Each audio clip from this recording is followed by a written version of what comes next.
It was a 24-man tournament. It was myself and another girl, and we ended up facing each other in the finals.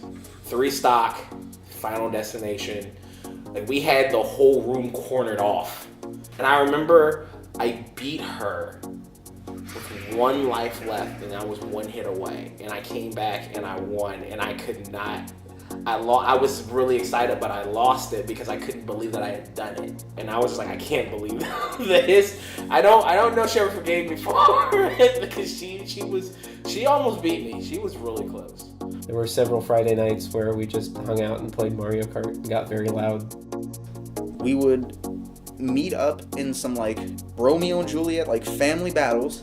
We would meet in the middle of a town, type to each other in like Old English, and then be like, let's take this to the battle arena. And it was like Clan Wars or whatever, and you'd go into this portal, and then you'd all teleport there, and then you'd go to a portal, and then set up each other's teams, and then you'd fight, and then whoever won that day.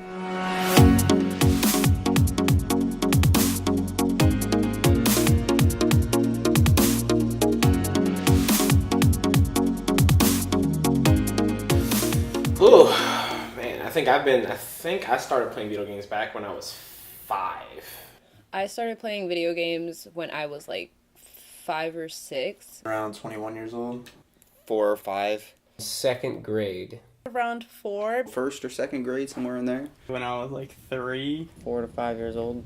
Probably since forever. It all started on the, I don't know if you remember this, but the original NES Duck Hunt with the what they call it was a little gun. My first game that I actually played was Mario 64. The first game was Pokemon Yellow for the Game Boy Color. I remember we had like a CRTV, and I just remember pointing and shooting at the screen for hours on end. I was a little youngin' back then, but I think that's when I started. The teacher told my mom that if I played like Pokemon, I'd be reading words and learning words, and that it's the stupidest reason, but yeah. I have older sisters, so we had a Nintendo 64. Whenever they were playing video games, I would join them as well, but I'm pretty sure they wouldn't connect like the controller, so I wasn't really playing. And the original Mario Bros, so not the Super Mario with all the flying and all that. No, it was blocky, it was in the way, with little pixels. It was really pixelated. My greatest game that I feel like I like the most of all time would have to be Spyro. I still think would probably have to be Halo 3.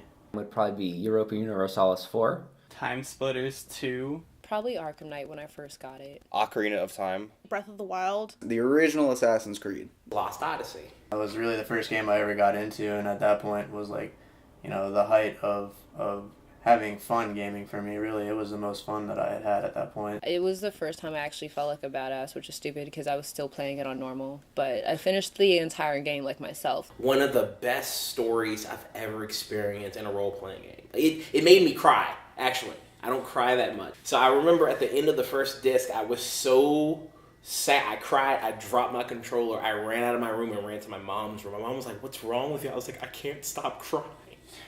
She's like, "What are you doing?" I'm like, "I don't understand. This is a game. I can't. I'm losing my mind."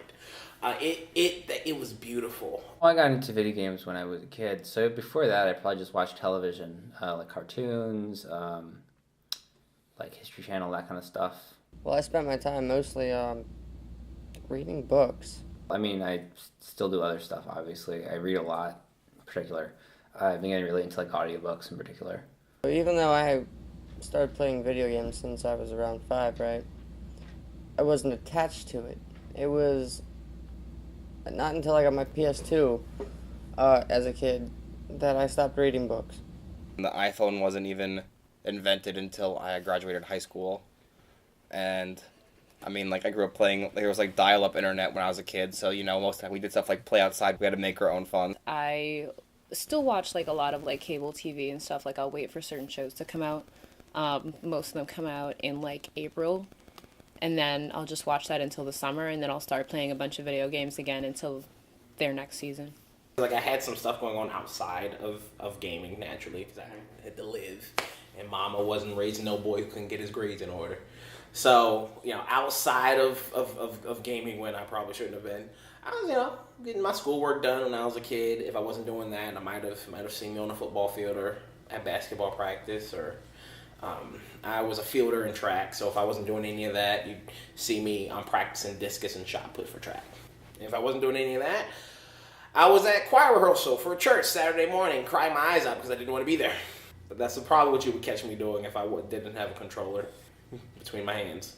I have definitely chosen video games over people a few times, probably more than I would like to admit.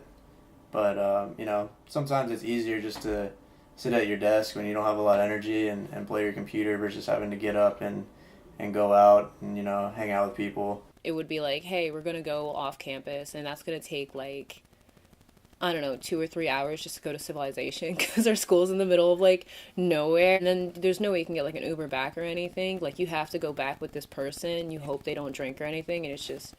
Some nights I'd rather just, drink, sit on campus, and play on console. I love people. I'm a people person. But, there are just some days where you're like, no peopling today. When I'm sitting at home, that is me choosing video games over people, because once I get home, if I'm not at work, I go home and I'm right there on the PlayStation. And I don't think that's so abnormal. A lot of people have what you call your personal time. And people do different things. Some people will just Netflix and just do that. Some people read, some people write. But I've had my moments where I just, you want to go somewhere? No. I would rather be playing my video games. It's my space. It's the way to relieve you of the pressure of the day, or of the week, or of the month. God, I hate being an adult. Anyway. So, video games, I think, have gotten me in trouble once. I was in middle school, and I was really into Runescape. So, I played Runescape maybe 6 hours a day. It was very bad, and I felt like it was probably for a month straight. Actually, I had a final, and I missed it. Because I thought the final was due the next day, and the way that I remembered was I was in the middle of playing Resident Evil 6 with a friend of mine who had come to visit, and I got a phone call to go to the radio department, because I was the president back then. So I went into the room, there was a student there doing some work, and I asked them, I said, hey, when's your assignment due? They said, today, and I was like, that can't be right, because my assignment is due today. Oh, it is? Oh. So, in the middle of playing Resident Evil 6, I got reminded that I had a final due, and I had completely missed it. Lesson learned. Don't be like me. I didn't comprehend how much money I would spend on, microtransactions back in those days. So, I would buy, I bought Oblivion from the Xbox marketplace, and my mom had the credit card for my live membership, because it was $60 a year. You would get demos you could play occasionally or something like that.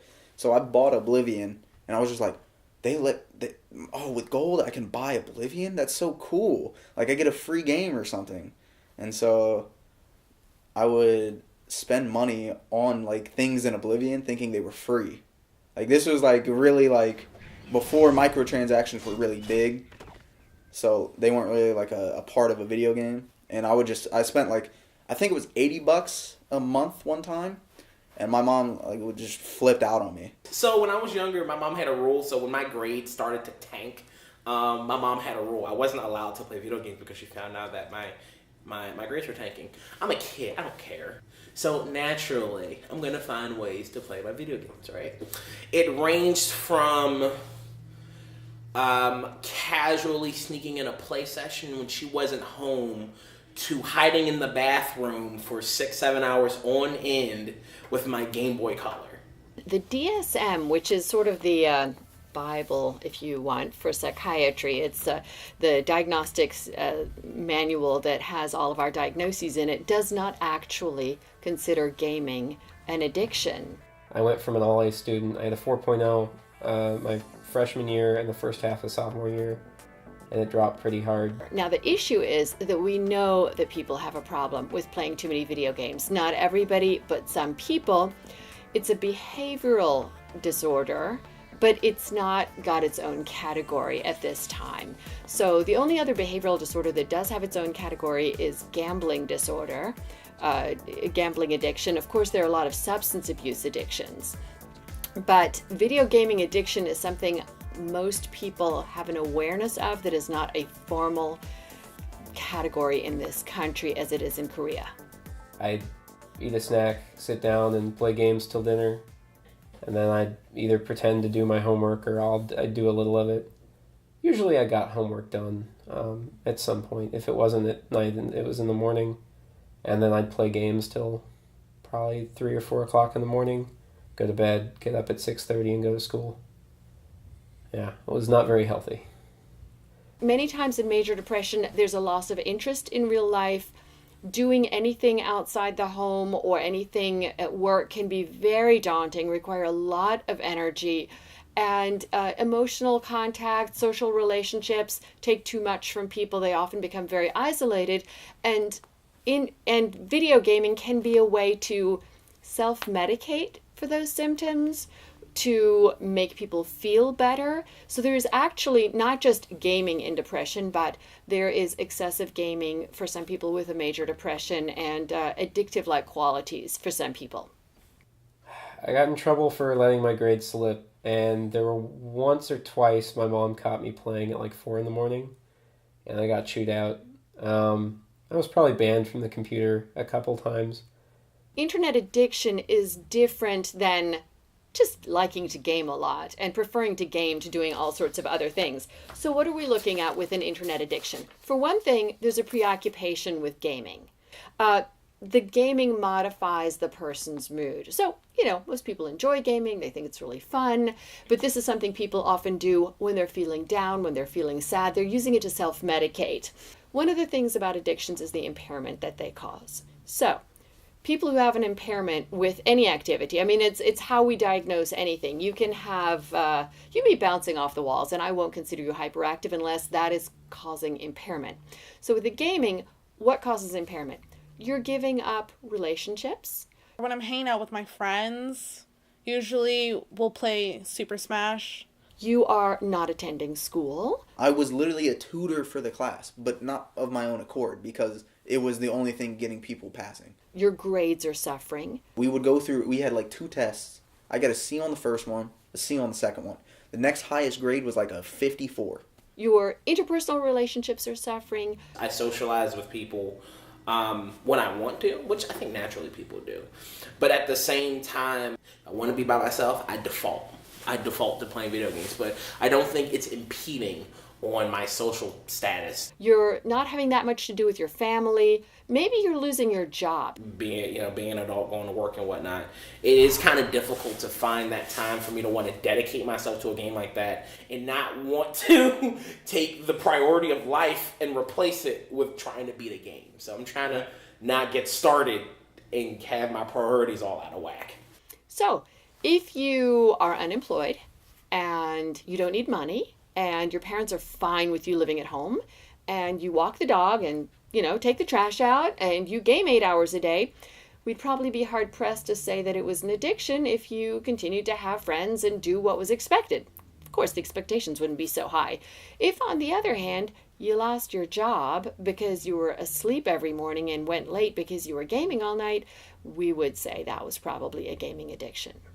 Video games are pretty important to me socially because I've met a lot of people on there, online and stuff. They're playing multiplayer games that I've known for 5 years now. We play together almost every single day, and I would consider, even though I've never met them in real life, I would consider them, as good of friends as my real life friends. I do like playing games with friends, mostly in person, less so online, like Super Smash. I still playing like Halo, even bringing out old Halo 1 and 2 with friends, like the split 4 screen. Like the Far Cry 4 games were nice to play. And then just also, I'm just chilling with friends and we take turns playing finishing God of War 4. Great game, by the way. I have interactions with them on pretty much a daily basis versus my friends in real life. Now that we all have jobs and now that we all work and stuff, it's hard for our schedules to line up, more than once a week. My friends and I, we play games. It's not like the primary way I hang out with my friends anymore. But will we occasionally play games together? Yes. So by nature of us playing, is it how we hang out? Well, absolutely, sometimes, but it's not the primary way we hang out. But yeah, anytime you go, hey, you wanna play a video game, and we got some time on our hands, absolutely. We was playing one last night actually. I either play social sort of party games like Mario Kart, Mario Party, sort of the classics, and those definitely and Smash. Those are definitely social games that I play pretty frequently with friends. I was definitely on Club Penguin for 10 years. Like, I definitely came back in high school just to see if I could still be a spy and, like, got shit on by a bunch of 10-year-olds. But, like, I definitely used to be on that, and people are way more ready to, like, talk to you and hand out, like, numbers and where they're from and stuff than in real life. Like, it was basically the kid version of going to a Comic-Con or, like, Katsucon, where everybody's, like, super friendly. There was one guy, his name was Meerkat. I still talk to him occasionally, not very often. But I guess he liked the idea of no one knowing who he really was. So he told us his name was Jeff, which we all believed to be true. And then a while later, he was like, he exposed only one person. He was like, my name's not really Jeff, it's Blake. And I was just like, so then that friend told all of us because he was like, well, that's his name. It's not that big a deal. And then then he was like, that's not really my name either. It's Ethan. And I was like, which one is it? Like, just what's your name? I do know them in a sense of, like, their personality and the things that they like, and their families and if they have pets or not. But I've only actually ever met one in real life. I do have, like I said, a couple internet friends, somewhere between like 5 and 8. There used to be more that I talk to semi-frequently on Discord, or I'll talk to them on Steam, and sometimes I'll play games with them. Yeah, I met my buddy from New Jersey who I played with online for 5 years, and he was in D.C. visiting the Capitol, and I decided to go out there and meet him, and it was fun. We had a good time. We got along just like we did, online, and it's something that gave me a feeling of I need to meet everyone else that I've been playing with for all these years, because I think it would be, just as good of a time to meet them. TF2 is a very social game. People joke about it being a hat simulator, a war-themed hat simulator. It's got a lot of goofy sort of interactions that you can instigate between people. They have taunts that take the form of a million things. Sometimes it's your character playing guitar to make fun of the fact that you beat the other player. But sometimes it's starting a conga line, and the enemy team can join your conga line. And I remember when that taunt first came out, there would be whole games, like 20 or 30 minute long games, where nothing happened except the entire team in one giant conga line would walk off a cliff. And it's sort of magical. It's so stupid. And it's just so much fun, because it's a game where the whole point is you shoot the other team, right? It's red versus blue, you shoot each other. And then just to see the entire server, every single player, in one glorious conga line walking off a cliff. Video games are important to me just because they've been a part of who I am for so long. It's kind of been a little bit of a backbone to who I've been. So like it's been a really big like point of my development in life. It's one of those things where it's so present in my life that it has to be important. It's something I enjoy doing. It's a way to release stress. It's a way to calm down. It gives me a chance to just kind of take a deep breath. I'm only playing with people online. Coming home to be able to play a game or something, something that I've been looking forward to, since I had been up in the morning, is like something that I think is really nice. Like, it entertains me, gives me something to do, lets me form new friendships. There's always something that I can kind of return to, that I can just kind of relax playing, and I don't have to worry that much about it. It's something I do for fun. It reminds me of my childhood, like some of the games I've played. Kind of just takes you into like your own little world, all your distractions, just like go away. They allow me to step out of the realm of who I am for a little while and just enjoy being somebody else, something else, somebody else, whatever. I feel like what I get out of playing video games is enjoyment, entertainment.